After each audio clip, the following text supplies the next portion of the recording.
Hello. In this video I'm continuing my look at Kumeu 2024 Chardonnays that have just recently been released, and now I'm progressing to look at the first of their single vineyard Chardonnays from the Kumeu region. So here I've got the 2024 Coddington Vineyard Chardonnay. Now the vineyard's called Coddington because its original owners were Tim and Angela Coddington, and actually this points to one of the other areas in which Kumeu is actually famous worldwide, and that's for the film industry. And my understanding is that Tim Coddington is a film director and producer, and he has credits for some quite well-known films. I think he was an assistant director on Full Metal Jacket, for instance, and he has producing credits for films such as Mulan, the wonderfully quirky Bridge to Terabithia, and also for Crazy Rich Asians. So yes, that's Kumeu's other claim to fame, of the centres of New Zealand's film production. So back to the vineyard. That was first planted in 1994, and it sits in Waimaku, which is about 4 kilometres up the road from the winery at the southern end of Kumeu. And here we're in northwest Auckland, about 25 kilometres out of the centre of Auckland. Evidently the fruit for this went into Kumeu River's estate wines from 1998 onwards, and the wines have always shown a rich tropical fruit nature, and thus in 2006 the Brackovich family decided that they would bottle this as its own single vineyard bottling. My understanding is that it's no longer owned by the Coddingtons. However, when the vineyard was sold, the Brackovich family managed to secure a long-term lease on the vineyard here. The site is north-facing with some quite typical West Auckland heavy clay soils. It's entirely planted to Chardonnay, and that Chardonnay is clone 5 of Chardonnay. And I think that's some of the reason that it has this sort of quite rich tropical fruit style. I think that characteristic can be attributed to that clone. So in 2024 for this wine, the vines were 30 years old. So those are fully mature vines.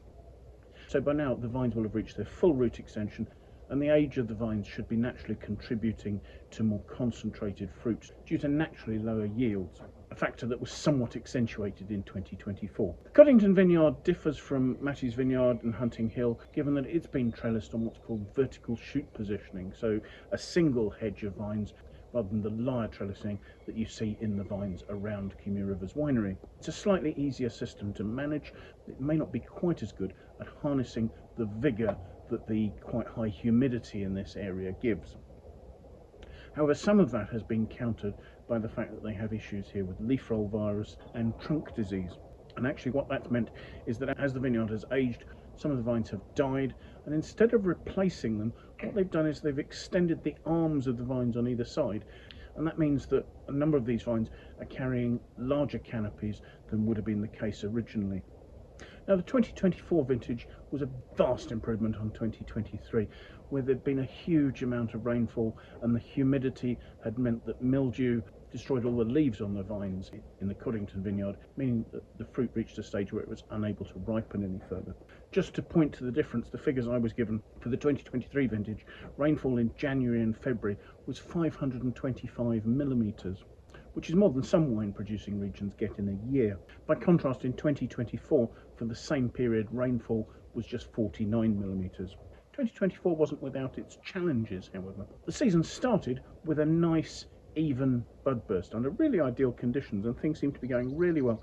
However, just at flowering there was a short spell of cold, wet weather, and that was sufficient to interfere with fruit set and create yield reductions, and Coddington suffered more than most of Kumeu River's other vineyards in this area. Now, the rest of the growing season was excellent. It was mostly dry and warm, and in fact, although in other areas temperatures got quite high, here around Kumeu and Waimaku, the temperatures didn't exceed 29 degrees at any stage during the growing season. The importance of that being that if it gets too hot, the vines will close down and they'll stop ripening the fruit, and so that never happened in the 2024 growing season. The result was a nice slow, steady berry maturation and the ability for them to continue accumulating flavours right up until harvest.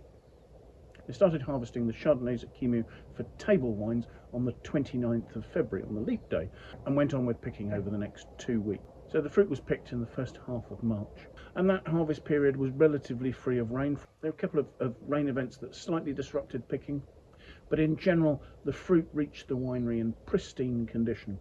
However, yields were down by more than 30%. The balance of that was that quality is exceptional. But Coddington having been worse hit than the other vineyards, there is very little of this wine in the market.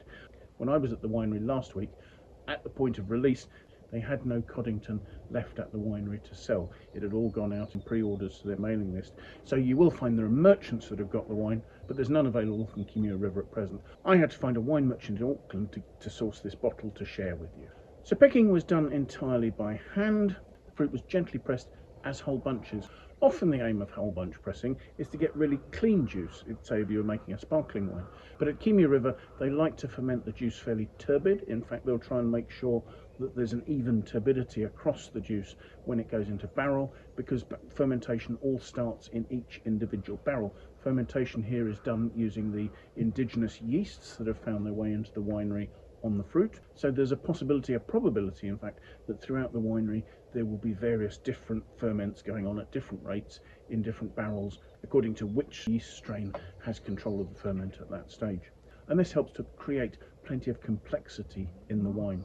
All 5 of Kumeu River's premium Chardonnays are fermented entirely in French oak. They'll use 228 litre Burgundy PS barrels. The wine will then go on and do its malolactic conversion in those barrels, and then the wine will stay aging with its lees in those barrels for 11 months prior to bottling. And all these processes are trying to get plenty of richness and ripeness out of the fruit, and yet at the same time to ensure that they harmoniously marry inside the wine. So let's have a look at the wine, shall we? There's a good intensity of what is quite a pale yellow there. There might almost be greenish hints. The wine is listed on the label as having 13% alcohol, and I'm looking at it there, and while it's clinging to the glass, I don't see it particularly producing tears. So we'll see what the texture's like in a moment, but first let's look at the aromas. The aromas are rich, and initially they're dominated by yeasty, leesy, creamy sort of note. Hints of butterscotch. Then as the aromas open, they're revealing a really attractive tropical fruit note. Fruit aromas there of ripe peach, hinting at mango, perhaps a little pineapple. I'm looking for notes of vanilla oak. Maybe some of that's what I'm seeing is a butterscotch hint, but the oak really isn't particularly obvious, and this will have seen quite a high proportion of new oak. So I think that just shows how powerful the fruit on this particular wine in this vintage is. So let's have a taste.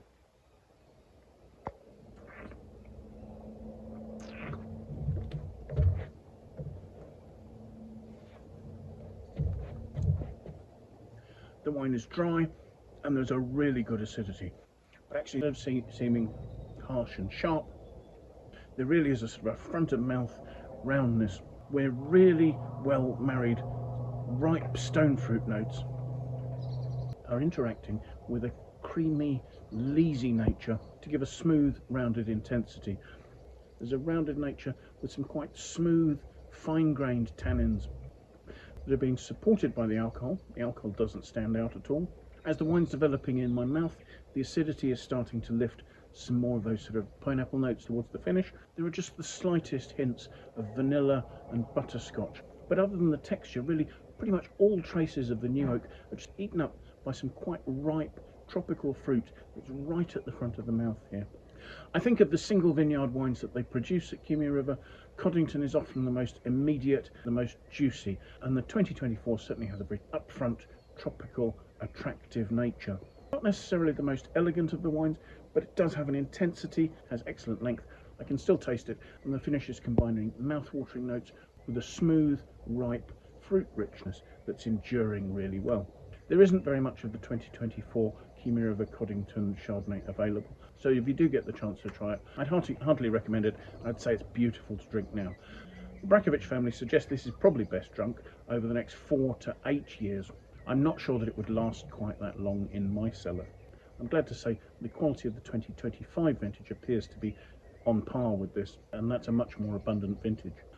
As of yet, there isn't a Wine Searcher aggregated critics score for this wine. I see that Erin Larkin gave this wine a score in a range of 94 to 96. I'd be very happy to agree that somewhere in the region of 95 out of 100 is a reasonable score for this. It is a really lovely wine. It's very typical of the Coddington vintage, and if you get the chance to try it, I'd heartily recommend you do. So thank you so much for joining me. I do hope you found the tasting of interest. If you have, do please press the like button. If you'd like to watch more of these tastings, there are still 2 more of the single vineyard Kumeu River Chardonnays to try coming up over the next few days. So do set yourself an alert. Do make sure that you're notified every time I publish those tastings. If you have any friends you think might like to watch the video, please feel free to pass it on to them. And if you have any comments about the wines from Kumeu River, about this tasting, or about any of the other tastings I've been doing, do please pop those in the comments box below. I'd love to hear what you think about that. I'll leave a link to the webpage for this wine on the Wine Searcher website, so that if you do want to try and track some down, you can see where it's available near you and at what price. But don't leave it for too long if you want to get hold of some. So thank you once again for joining me, and I do hope you'll make some time, come and join me for another tasting in the very near future. Till then, bye for now.